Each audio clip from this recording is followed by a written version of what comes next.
Good evening.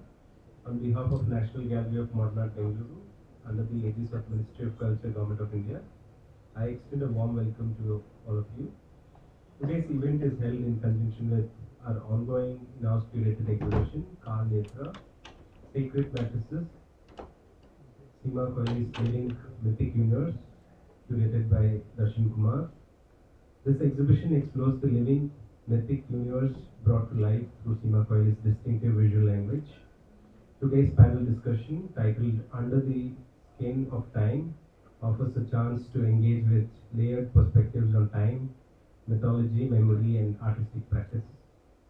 It's my pleasure to introduce the moderator for today's panel, Satyajit Dave, a dear friend of mine, a curator, educator, and a research whose work explores the intersections of art, design, and indigenous knowledge system, from major museum projects like Escape in a Diorama at the Whiteworth to his groundbreaking exhibition, Snipatic Odyssey at Bicknell House, his curatorial practice in both deeply intellectual and social rooted. He has also served in leadership role at NIFT and the Kona Foundation and continues to mentor emerging curators through the Catalyst Fellowship. I request all of you to join me in welcoming Satyajit Dave. I request him to kindly take his seat on the dais.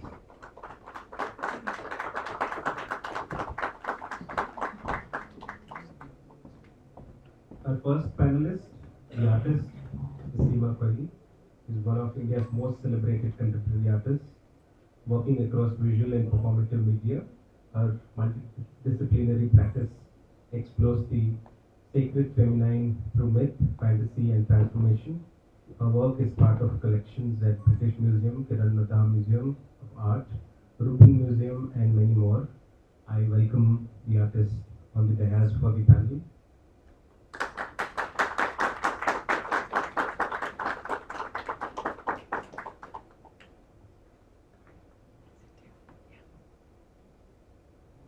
Our next panelist is Mr. Suresh Jayaram, an art historian, curator, and artist whose work bridges urban life, ecology, and cultural memory. A former dean at College of Fine Art, Bengaluru, he is also a visionary founder of One Shanti Road Studio Gallery, a space that has shaped generations of artists and curators. His award-winning book, Bangalore's Larbagh, and curatorial projects like Reva Exhibition speak to his passion for community collaboration and environment. I take this pleasure to welcome him on stage. Sir, please.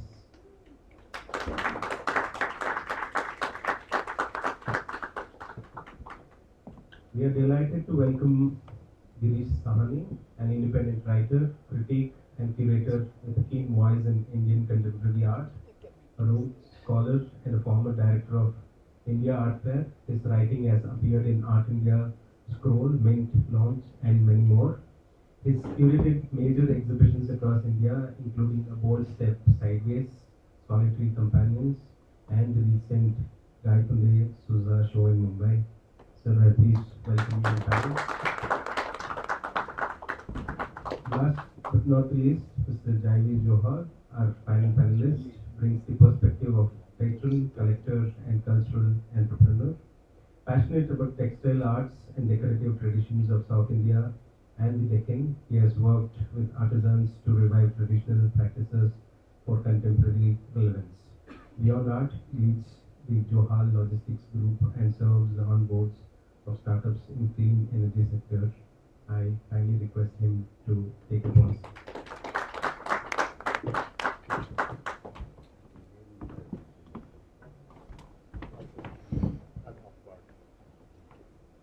So I request Satyajit to take over from here. Once again, welcome you all. Good evening, everybody. Thank you so much for joining us over here this evening for this panel discussion. Thank you so much, Darshan, and the entire NGMA team, Gallery Veda team for having us over here. To begin with, I would like to kind of open the session by asking Seema ji, it's so wonderful to see such a large body of your work come together across so many different times, across so many different medias, what drew you? One of the first thing that strikes one is the range of it, right? What drew you? What pushed you to kind of develop such a diverse body, and how did that happen? Over here, I think it's the hi Satyajit, hi everybody. I do have to nice this thing, but over here we have a body of 20, 22 years of work. It is not. And these were the years where I really started to, last 25 years have been where I could give myself completely to uh, myself and what I wanted to do. So I think I had the time, the luxury of time, and the luxury of feeling the intimacy with my work, and let the images talk to me and demand out of me like what they wanted. So most of the time it is the line that sort of moves me, and I think in images. I do not think in abstraction or as a sculptor or as a performer. My thing is of just drawing and the play of line, the movement, that sort of really excites me. And then that image, whatever it comes out to be, asking me that, well, I don't like myself like this. What if I am in a three-dimensional kind of a form? What would it be? What would it be if it was movement? Because these images are sometimes very repetitive, because I don't think there's any artist who can outgrow after doing one image, of a whatever object or a figure, whatever they're making. They keep coming back to you, they keep asking, because these are living. For me, they are very living. I think for all artists, it works the same way. And when I'm moving the kind of material, because that is the demand of that image, or that it's wanting to gain another form or manifesting itself as something else, what happens is that I'm not a sculptor as such. I go to a foundry, I move I extend myself to a person who specializes in that. I perform that. When I'm performing, I do get a very good editor while editing certain experiential experimental videos that I sort of create, because there's no scripting of that. I do not write for the purpose of writing. I write for the purpose of communication with my image. Mostly. I don't think I've written anything which has gone outside that context. So it sort of flows, and I don't think I'm only talking from my own perspective, that most of the artists,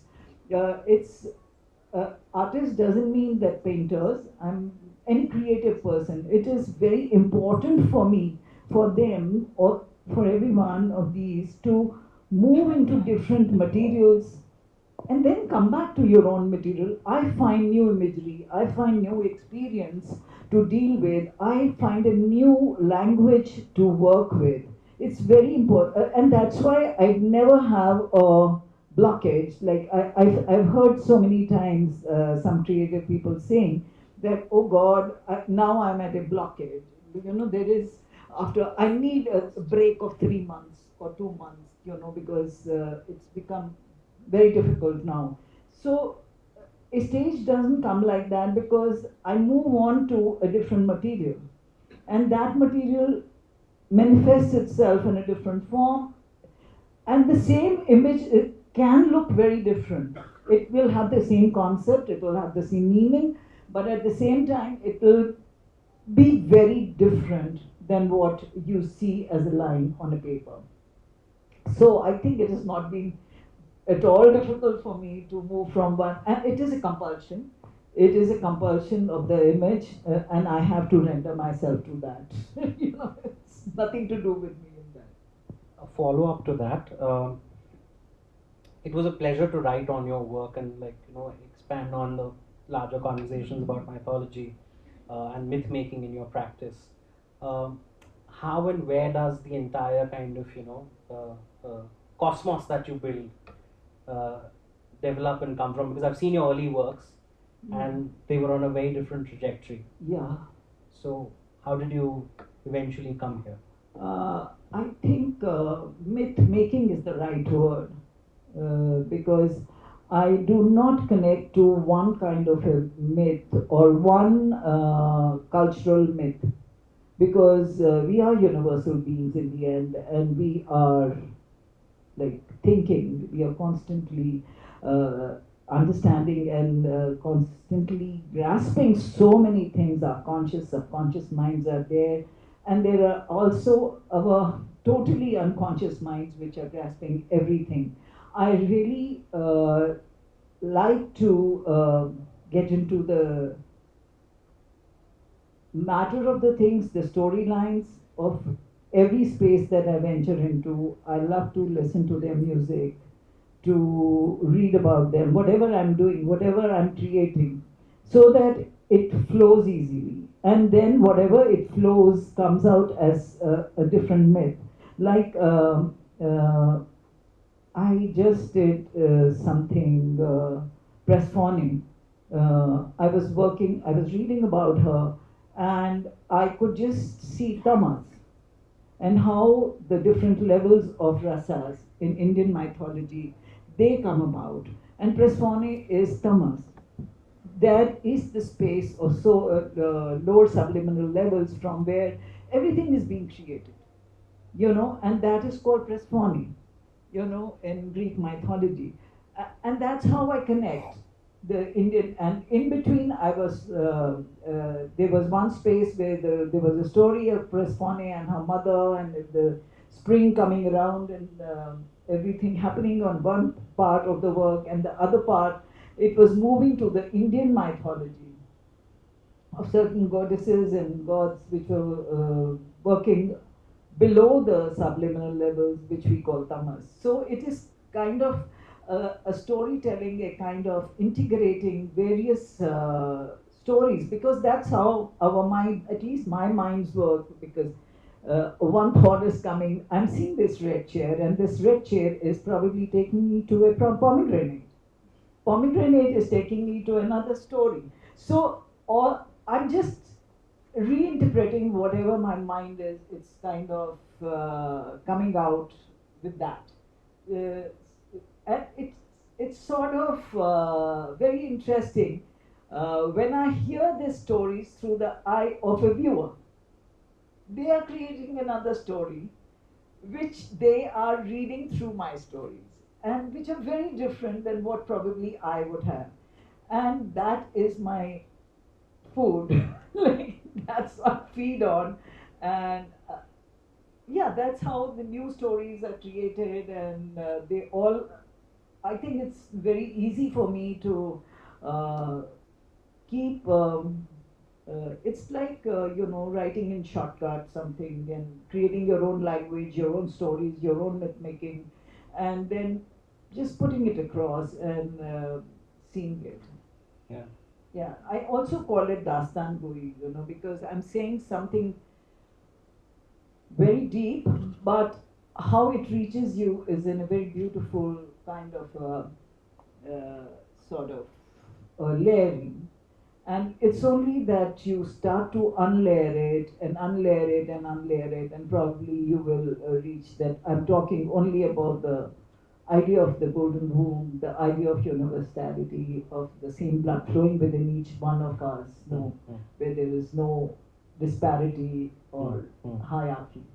So I landed there by creating all these myths, stories. I would actually like to move on to you, Jaiveer.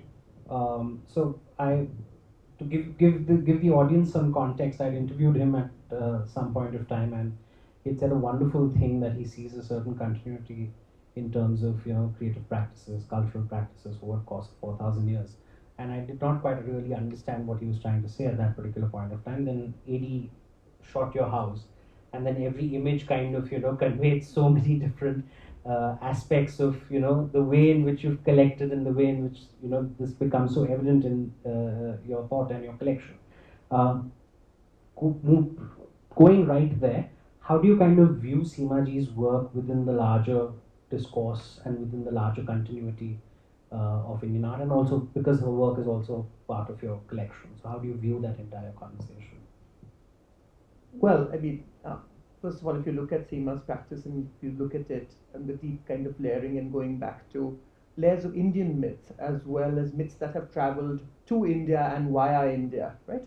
So I think it's not just about Hindu mythology, but it's also about the myths of Islam, of Buddhism, of many, many other religions that have kind of, like a palimpsest, left layers on the soul of India, as it were. And similarly, her work, if you look at it, is layered in that way. So there is a very deep sense of continuity just on a pure visual level. So when you look at her work, and if you look at the Dasavatara series, part of which is in my collection, or if you look at the 64 Yoginis, right? If you look at that, there is a direct kind of like lineage that you can draw to the temple of the 64 Yoginis or to the various temple architecture going back to the 10th century or even before, right? So there is that complete kind of visual, immediate visual line that can be drawn. The other line, of course, that can be drawn, which may not be as obvious, is of the kind of lasting of these myths. Why have they lasted, right? Why is Seema 1,000 years hence looking at the subject matter? The reason why she's looking at the subject matter in the age of the iPhone, when they were written in the age of the Vedas probably, or no phones, or no, and no writing, even oral history, is the universality of them speaking to the soul of a human being, right? So in that sense, there is obviously this clear kind of lineage almost, right, that she comes from, the lineage of creativity, the lineage of myth, the lineage of our ancestry, of universality, right? So that is one point. In terms of my own collection, as very difficult to speak about one's own self with any degree of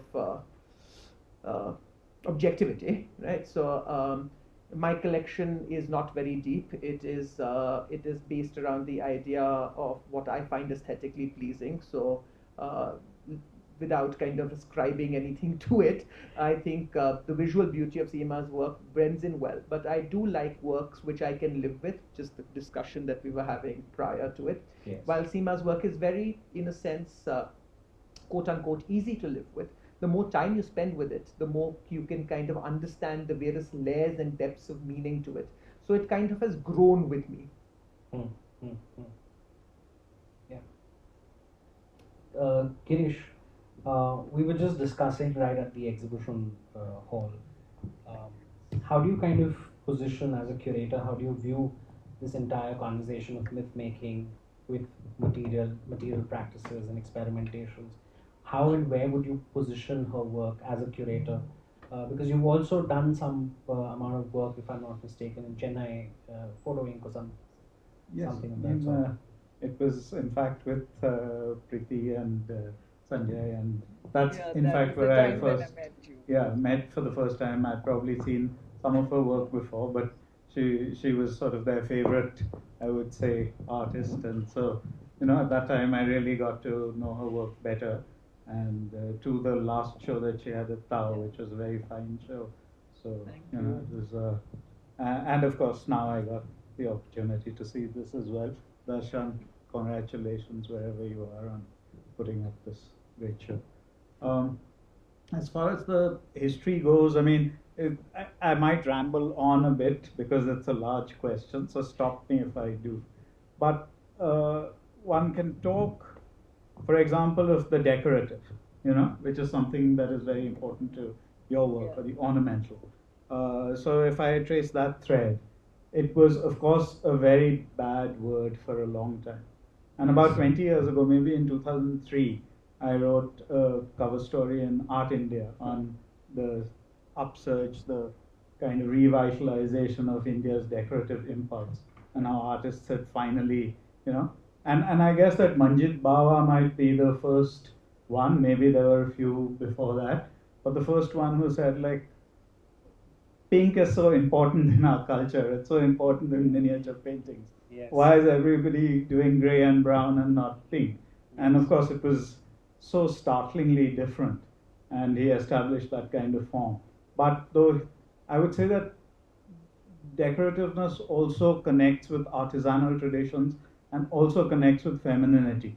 And therefore, Arpita Singh, Mrinalini Mukherjee, the kind of work that they did. And then into the 2000s, Bharti Kher and people like that with the bindis and the decoration of the bindis. And so I think, and even people who still stayed within a different kind of format changed their palette a lot. You see the change in palette from the 90s of Indian art. It gets much brighter, gets much lighter. Artists were 80 years old. You will see that change from early on. I think Nilima Sheikh and Ghulam Sheikh's the book he edited, Contemporary Art in Baroda, says at one point about being scared of being called pretty or beautiful and stuff. And so she says it was this internalized thing. And she herself, of course, set herself free. So she also comes within that tradition. And I think, therefore, now people are much more receptive. And I think around the time I was writing, Rakib Shaw in London was taking that tradition in a major way, outside in a self-conscious way as well, coming from Kashmir and that tradition. So I think people have, it's a great thing that they've become more open to the decorative and the decorative traditions in India. And I think that the reception of your work you may have perceived a change in it as a result. There is a lot of change. Yeah. There is a lot of change. Suddenly, especially now, like a decorative word has been seen as a very colonial term. Right, It right. is not used with the same kind of the thing that I used to receive about and how I used to feel about decorative art, and I used to say, what is decorative? Like, come on. I couldn't understand. And now I'm hearing it in certain panels that the word decorative is more colonial and it is obsolete, it should not be there. So I really don't know how these things change. The works remain the same. Yeah. I read once Ramachandran also write about how his paintings were being called decorative. Yeah. And we were discussing once, and it was a great relief. I'm talking about 10, 12 years back, but how it is perceived now, it is very, very different. It is certainly. And Not Manisha a bad Gera word. Baswani, who's like a disciple of his, Yeah. she was also early in her career. Yeah. People would just shun her work, a lot of them, though it was obviously very beautiful and it was collected by a lot of people. Yeah. But there was a kind of shunning, and that has changed a lot. So, yeah. So, Sorry. so Suresh, my question to you is because you run One Shanti Road, you support a lot of young experimental practices. So within that space of supporting experimental practices and ideas, what are the key takeaways you feel could be there from Seema Ji's work and her practice to kind of further this entire dialogue and discourse? Again, based on the conversation of decorative is no longer being kind of shunned. So how do you kind of view this entire conversation? I think I should rephrase your first sentence. Shanti Road runs me and drives me crazy also. But that's another story. But when artists do come to Shanti Road and they select it for residencies, etc., we give them the utmost freedom to do what they want. But we also have conversations with them about the criticality of what they're trying to do or the visual language, etc. So there's something that we do with them is that to introduce them to the crafts of Bangalore and material culture of Bangalore. Like for example, you might have seen in Chitrakala Parishad, there's a lot of Mysore paintings which are so intricate and gold is used. And very close to what you do in terms of the ornamentation or the kind of surface quality of how it reflects light and how it becomes part of decoration or embellishment, the word to use. And I've grown up in this culture where the decorative was not a bad word. Whether it's a rangoli or a Mysore painting or something which you see which is intricate, it's always appreciated. Like when somebody, like one of the residents wanted to work with rangoli, so I told her on a specific day, there's one street that has a lot of rangoli. So I take them on these walks and introduce them to different kinds of practices and material. Also take them to weavers' houses so they look at how weaving is done.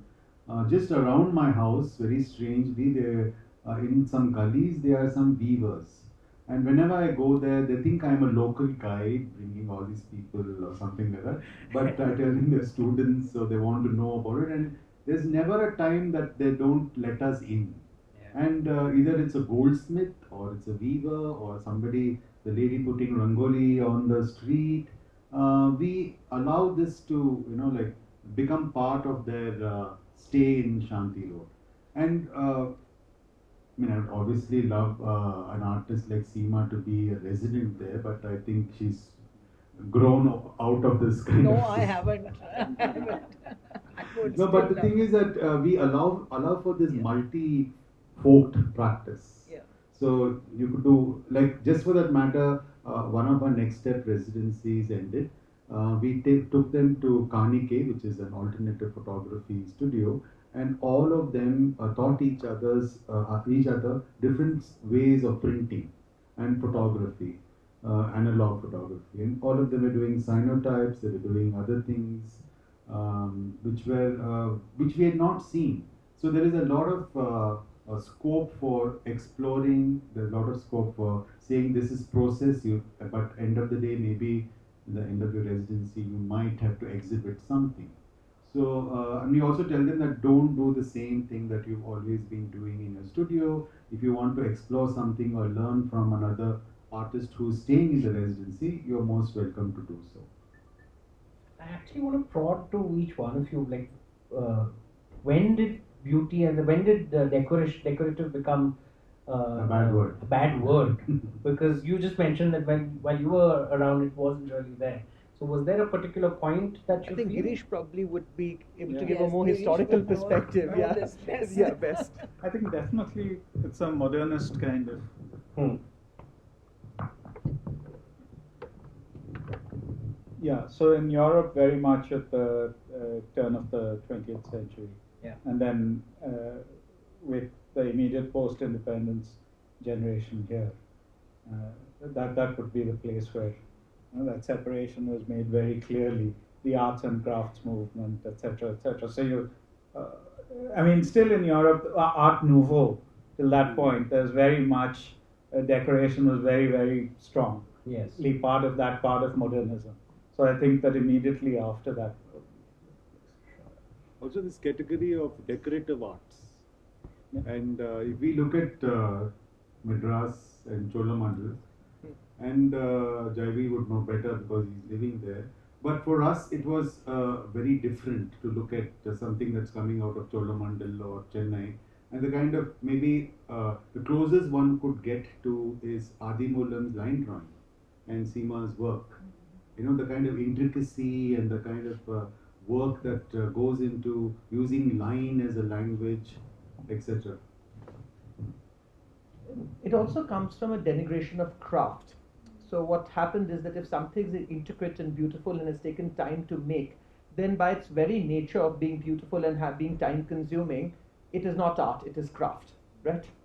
So it was almost that kind of denigration of the craft, right? Yeah. And so if you could tell that the fact was that it has taken time to do and there has been efforts been put in, then I mean, are we really like, it's just skill, right? So this is almost a denigration of skill in some ways, which I think we still find when we have conversations with more conceptual artists, right? I mean, and I think eventually there was a colonial school where Indian art or things which were made by artisans and Indians were considered decorative, whereas what we got from the West was considered fine art. So I think there was also that differentiation which had kicked in.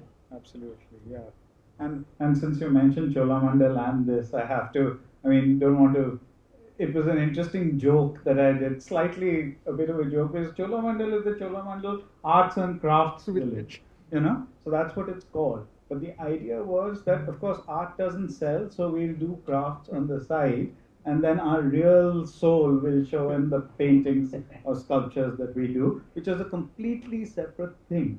So, you know, the art. And so I did a show where it was three Chennai-based artists who were doing this very artisanal, decorative sort of work. I call it attachment. So it's almost like a missed opportunity, perhaps, for Cholamandal, that it's right there. You're doing this and you're doing that, but nobody thought that maybe, you know, it could be connected. Having said that, I think that in other places like the Weavers Center was so important. So many Indian artists worked there. Or just now, there was the Vitrium Studio in Badrinaran. There's this show at the Jahangir Nicholson Museum. So there were places where there was this overlap and where artists fruitfully drew from those traditions, even within the modernist framework. Yes, quite a bit of them, I actually. think what Jaiveer said was, and even you, that they used to do decorative work at the same time, maybe do their own serious work at the same time. So this bipolar kind of situation, you know, like, and I think you could, like, for that matter, Adi Moolam, one of the finest artists that we've had. Like, his abstracts are so different from his line drawings. And the line drawings were something that you always saw because they were easily kind of, bought. They also were at a point of access, easier to understand in some way than Ali Mulam's abstraction. Also, it's interesting that a lot of these artists, because I've now had a chance recently to look at a private collection of Cholamandal pottery. And I think when you look at the pottery, I think hopefully there will be a large show that will happen at some point of time. I mean, there is that point of intersection in the pottery where that kind of abstraction is flowing into it, because with pottery, since the object is functional, they're able to, in terms of the motif, push the abstraction into the decorativeness almost. I was very lucky recently to come across a large set of that pottery. One person that I really want to remember is Ramanujam. And I think one of the most brilliant artists. And strangely enough, the person who introduced me to Ramanujan, also my mentor, Sarah Abraham, she used to dangle a Ramanujan like a carrot, and if you buy 3 or 4 works, she'll just give you a Ramanujan to these collectors. And she said that after he passed away, I think she got a lot of work, and she used to just give it to people, and also had some of her in her own collection. I think he is one artist that is overlooked. And he is, I think, one of our most brilliant artists. You've mentioned how close you are, you feel to him. With his work, it was really. I don't know why, but I certainly felt a lot of affiliation of the flying, the idea of light, and his connection with line. Of course, my works are absolutely different than his, but I really felt that there was a pain, there was a certain pain in Ramanujan's works, which you could feel in his flight, you know. That was something very,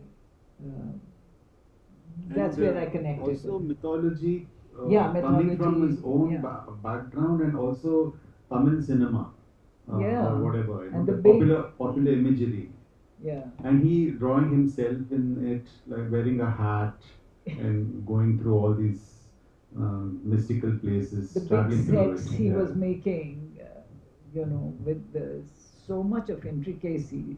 You could feel the scale when there was, actually it was not that large a work, but because of the detailing of it was not a miniature, but it was, I think the kind of detailing he was doing, you could feel the expanse of the work, you know. The amount of people, they were so busy, they were constantly together. And again, just to add a bit to that, this is audible, right? Yeah. since you mentioned at the scale of Seema's work, I mean, we're jumping, maybe you had it in mind, maybe you can talk about it Go later. on. But it is so incredible that there is that attention to detail, and you said that it's a lot of effort, but then again, there's a kind of, it's not quite a cliche, but empirically, it's always like the guys are the people who are working at that kind of scale. So it's so great to see an artist who has that feminine, believes in the mythology of the feminine and has the feminine artisanal impulse, but is like boldly working at that scale. I think for that I must say Arpita gave me the lead. I always wanted to work in large formats, but the works which I saw of Arpita saying, the way the scales, I don't know if you remember, there was Bodhi art was there in Delhi. There was a building in which was there, and she had about 30 feet, 20 feet high. It was a panel that she had made. It was a vertical panel. It was in 2005. 2005. It was sold later.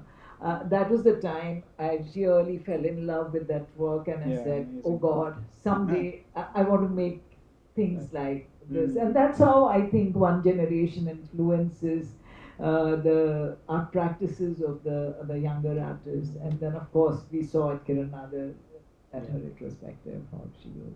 Yeah. I think one of you brought up the Weaver Service Center as a part of the conversation, and I think it's so.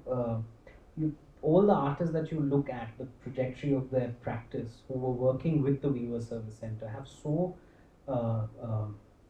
And they've been so deeply engaged with the craft, and that is actually visible in a lot of their practices. But there's still always that kind of a distinction of, how this is our serious practice, and this is more of our artistic practice. But a large part of their visual vocabulary, also some cases, in many cases, their conceptual vocabulary also borrows from that artisanal mind and that artisanal practice. I have one closing question for three of you, and then we can maybe open it up to the public. How does, we were having this conversation during the opening that, I think she's one of the first, one of the few female living artists who had a retrospective at the NGMA Bengaluru. So how do the three of you, because you run a foundation, you're a curator, you run a space yourself, what are the ways in which an exhibition like this, what are the ways in which the art community and the art fraternity could push further for the conversation to showcase more female practices, to showcase more, to open up more opportunities for practices that are not male, for lack of a better word or phrase?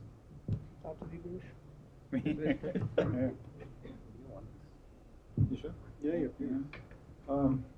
Yeah. Thanks for inviting an all-male panel at this question. It's like asking for 15 minutes of mansplaining. But having said that, I'll give my opinion since I'm here for what it's worth. And I think that, all right, on the one hand, it's always great. Diksha Nath has been doing, for example, this series of young Baroda artists, mycelial legacies and stuff. Yes. So it's always good, I think, to highlight the contribution specifically of women artists. Having said that, from the 70s particularly, I think India we should also recognize as, I wouldn't say unique, but quite rare in the world. Yes. In terms of how many women artists came through from that point. And I first realized it almost at the same time. I had visited Vietnam, and that's where anytime we went to a woman artist studio, it would be something like, she's a woman artist, So it was kind of an unusual thing. Whereas for us, well, I mean, what is it? Yeah. Half the studios we visit are women artists, so there's no real... Yes. And the second kind of time it kind of stunned me was when I was taking partners of embassies around the art fair when I was the artistic director. and they were all women. It was about whatever ambassadors' wives, and there was no woman ambassador. So anyway, so I took them around for about 45 minutes, and then one woman said that, "Did you choose women artists only because we were women?" And I realized that literally I had gone from gallery to gallery, just spotted a painting that I liked, and it just so happened. So I don't think that there is that level of underrepresentation of women as in India as there is elsewhere, and it's great. The most important person in Indian art is a woman, Kiran Nadar, by far, and so on. And so we have to also, I don't know, we haven't done anything, so congratulating ourselves might be a bit silly, but at least acknowledge that the situation in India in this respect is actually quite healthy. And people always talk of how the market isn't reflecting it, that it's still Suza Gaitonde, etc., etc. But I think you see that changing as well. Very rapidly with Nalini's work in Nalini, particular. Nasreen, Nasreen, Arpita, they Arpita, broke through, and so Yeah, even, Madhvi. so we can see what the future is going to be. You know, when the current generation, 20 years hence, are acknowledged as masters, there will really be no such need any longer, I hope, for this. But I think the point that where I'd come in here is that where the catch-up is being done is by Western institutions looking at Indian art rather than Indian collectors. As a matter of fact, the Indian art world is female-dominated, and thank God for that. I mean, all our major galleries are run by women. Almost all our major galleries are run by women, particularly in contemporary art, right? And so in that sense, I don't think there is that kind of dichotomy. But I think the major museums overseas kind of realized that they stopped collecting post the progressives, and then they're looking at these gaps in their own collecting, and they're seeing that an Arpita is missing, and maybe a Seema is missing, and Nasreen is missing. And then now I think trying to play catch up, which is what's happening with a lot of institutions, because they are being questioned now in the world of DEI to say, where are the women artists? I don't think that's an Indian problem per se. I think it's more of a problem that I'm seeing from Western institutions trying to catch up and trying to kind of make up for that gap in their own collecting. And still, whether we like it or not, what ends up happening is when the Tate does something, then we come back and we're like, oh, the Tate did it, so it must be important. Right? So, yeah. I mean, let's look at Bangalore's art scene, dominated by women. Pushpamala, Sheila Gowda, my seniors, and my contemporaries like Shantamani, Archana Ante, Sureka, Smita, who's here, doing amazing work. And they are kind of the most prominent artists in Bangalore. But I want to ask As Seema that have you faced, No. as a woman artist, you felt that there was a glass ceiling to your... No, I did not. I never felt I was a woman artist, first of all. I felt like an artist, you know, and that's what I feel that the art scene, I may be painting the feminine, but I've never felt that I've been sidelined by any male artist or pushed out or something. And that I can say that with a lot of confidence, that is true. I was just about the moment you said Shantamani, I remember just getting off the flight Yeah, and entering. yeah. It's such a beautiful sight. In Yeah. fact, I had to go up to it and I said, who is this? And then I said, of course it had to be, you know. And Pushpamala next to it Yeah, as well. Pushpamala next to the big installation of weavers and the tiles. It was such a sensitive work, a very sensitive work put up there. We'll open the session to the audience for any questions. Yes, please. He's but there's a question, the lady at the back, and then.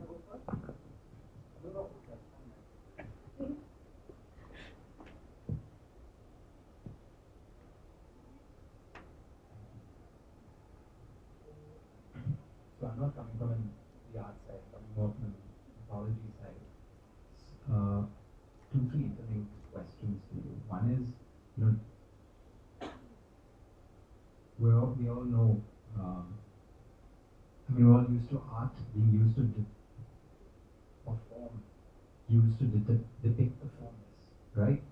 So I just wanted to understand in your works, how hard or how easy is it for you to use form to depict the formless? For example, the golden orb, cosmic womb, etc., etc. Right? Where do these images come from? In your mind, in your experience, you talked about thinking beings and so on. Is it from other stories, and images, and reading and so on, or are these moments of inspiration, etc.? How does one even know what a golden orb looks like, for example, right, before you paint it? And how important is it to actually believe in these myths to you as an artist? And where do you see the divine feminine in the rest of the world today? Or is India sort of the only torchbearer of the divine feminine, or do you see it across traditions in today's context? It's cross traditions. So there are too many questions, and I may get jumbled up. So if you have any priority of questions, because they all are. How do you give form to the formless versus first? Form to the formless. Does it because I come from the think, mind, or does it come from art history? How does the image arise? It is experiential. Formless to form is one thing. Form to form. Yeah, that is for the perceiver. I can see my form is coming from the formless, from the probably narrative stories, oral stories heard in my grandfather's lap. It started from there, and from a very spiritual I'm saying, I'm not saying religious space, where this formless was discussed very easily at home. Death was the most important part of our life, and it moved on. This is when I'm talking about the time probably I must have been 2 or 3 years of age, and that is your formative years, and we can go on that your certain interests develop. It was given to everyone in the family, all children, but it depends on what you choose. So my choice was to move on in this direction. I kept on my pursuit in being a seeker, and my forms were coming out of the need for communication. I had very few words, but I had a lot of imagery in my head. So it was easy for me to communicate to my parents what I wanted. Like if I want a haircut, I would draw a girl with short hair. Okay, my dad would ask, you want a haircut? Choti nahi chahiye. Acha, theek hai. So it started, and I realized that this was a very जिसको कहते हैं ना, a good way of communication, which I could hold my stories, which I want to hold within me, and let the viewer decide what they want to interpret it as. It was and then I came. I'm talking.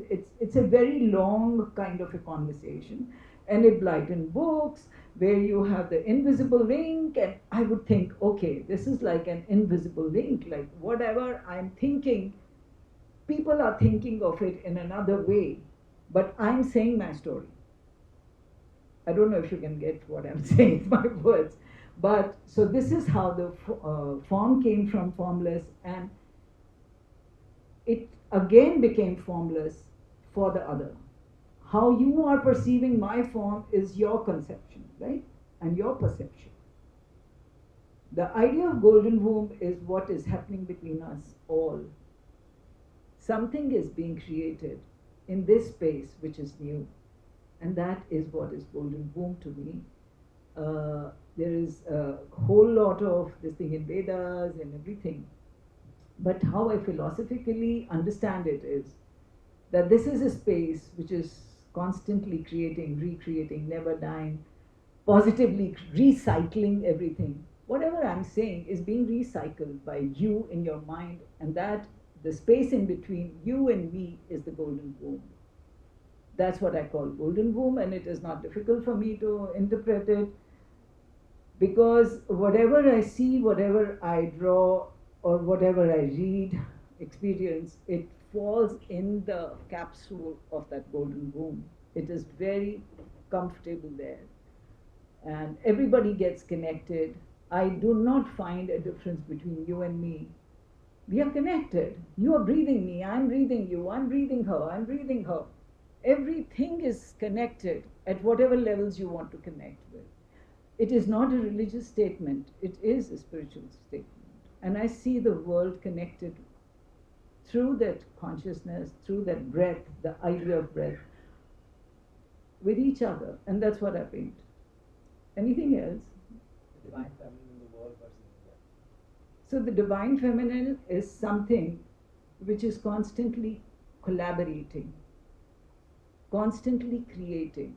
What is feminine? Feminine is the energy which has the power to create. It has the power to create when the pure consciousness, according to what I believe, it's not through a religion, it's through my experience with the pure consciousness wanted to see themselves. They were them, they were they. They were not her or he, but what they came out to be was her. They saw themselves as a mirror, and that's what they saw. They saw her. And she created the world through very many manifestations. And because she had the power to create, she had a womb. And that's constantly creating, recreating as animals, trees. That's what I believe. And that is the divine feminine. And she's manifesting herself in many forms and very outfits. Male and female and animals, birds, and whatever we want to see it as. Thank you. Yes, please. Hi, I'm Rekha Lahoti. Hello, Seema. Hi, Rekha. So nice to I'm see you. from Kalakriti Art Gallery, Hyderabad. Seema had shown her Golden Boom, a solo exhibition there, I think in 2016, 17? Yeah, 16, 17. So it was wonderful and it's amazing, and I absolutely agree with Jaiveer when he said that so many gallerists in India are females. In fact, there was a study, in 2000 there were just 10% female gallerists in India. In 2020, when the COVID hit, when people had a lot of time to do all these studies, there were about 90% of the gallerists in India were female. So, hats off to us. Thank you.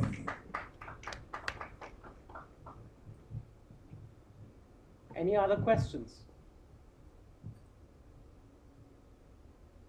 I have a Yeah. question or something that I want to, maybe you could elaborate upon. That your form of spirituality and mysticism is also the Punjabi element in it. Yes, with it has. Nanak and Bulle Shah. Bulle It Shah, has that the specific Sufis and and Baba Nanak has been great inspiration. Though I belong to an Arya, if we see the religion kind of a thing, so there were Hindus, there were Arya Samaj, but the spirit of Punjab is, we cannot do without the Sufis, we cannot do without Baba Nanak. They have to be a part of our lives. You know, they just seep in like water. Thank you so much, everybody. Do you have a question, ma'am? Okay, sure. Thank you. Thank you so much for being here, and thank you. Please, please, please. Oh, you. So I was still reframing it. I'll just try to ask. So when we talk about myth and these childhood stories, and the images are coming in our head because someone is verbally talking to us, and then images, and many times it is related with what we have seen, but if you mix it and you create something new and all that. So when you are, because I still have to see the exhibition tomorrow, I'm going to do that. So when we are looking at, so when you're drawing it and you're coloring it, painting it, where do you know the point, like where to stop?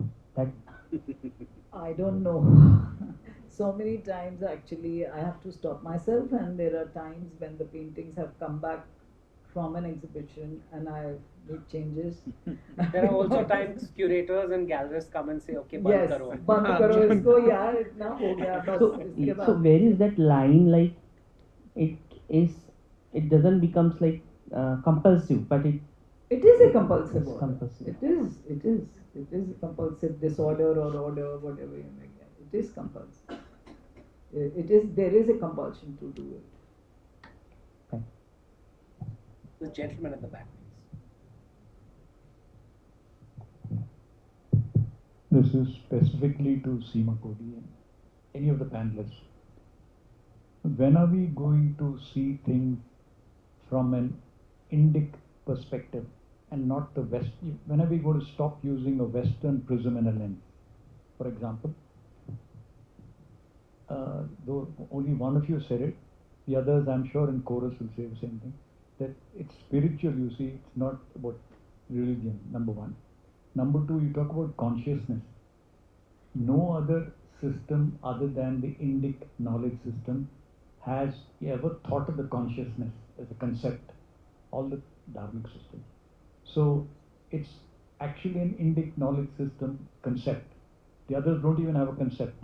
So the Western lens, when applied, you distinguish between various things, so-called spirituality and so-called religion. Open to the entire panel. So when are we going to see things from an Indic knowledge system perspective and not a Western lens, and distance yourself from the Indic and say that no, you see, I don't belong. But is it an Indic perspective to distinguish between the Indic perspective and the Western? Oh, that's a good one. No, but anyway, you're turning the tables on me, but you haven't answered the question. No, when you go and look at Seema's show, if you haven't looked at it already, I'm sure you look at it from an Indic perspective. No, I think all of us look at it from a perspective that we've been trained in. And let's not privilege one over the other. Not Right? at all. There is a Not lot to at be all. learnt from different perspectives. And at the end of the day, when we are observing and looking at a work, it depends on what we've read, how we have studied, what kind of aspects of being a Rasika, right? Do we understand the Indic knowledge system? If we do, it will be obvious for us to look at it through an Indic system. I don't think you can, with Seema's work, it will be very, very difficult for you to look at that work and be able to understand it if you don't have a basic knowledge of the Indic knowledge system. Right? So I don't understand why we're talking in dichotomies here at all.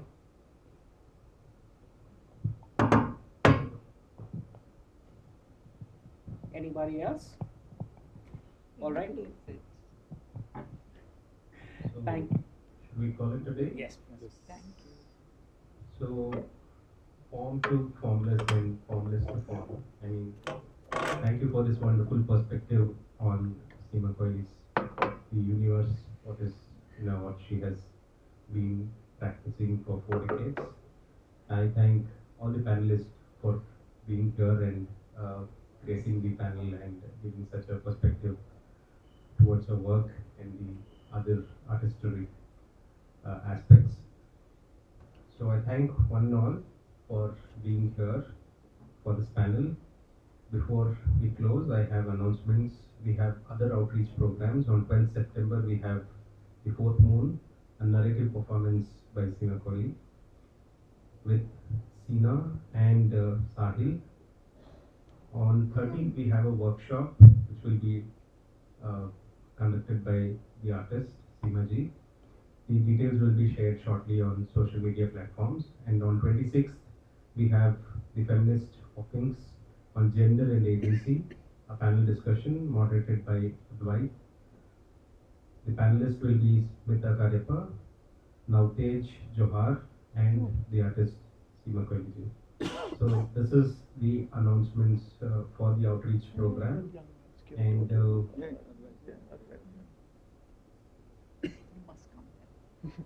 for tomorrow, we have in the evening we have Damami, Dreams, Drums and Roots, an evening of film, conversation and cultural expressions from Siddhi community.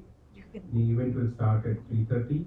The screening of Rhythm of Damam by Jayan Cherian, and followed by a delightful specific Siddhi community refreshment from 5 to 5:30, 5:30 to 6:30. There will be a panel discussion, breaking barriers and building futures, followed by Rhythm of Damami cultural performance. So I request all of you to join for the event tomorrow and all the other outreach programs which will be held in future. So on this note, I thank from the Ministry of Culture, Government of India, National Gallery of Modern Art for each and everyone being here for this panel discussion, and the panelists and our moderator. So I request them to take a small token of honor from the catalog of the exhibition and a small postcard.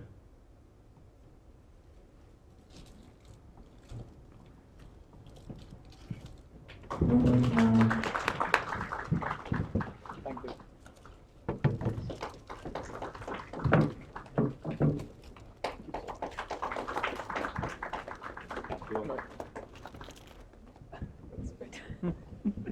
She said you get your own catalog, Seema. I've received it last time.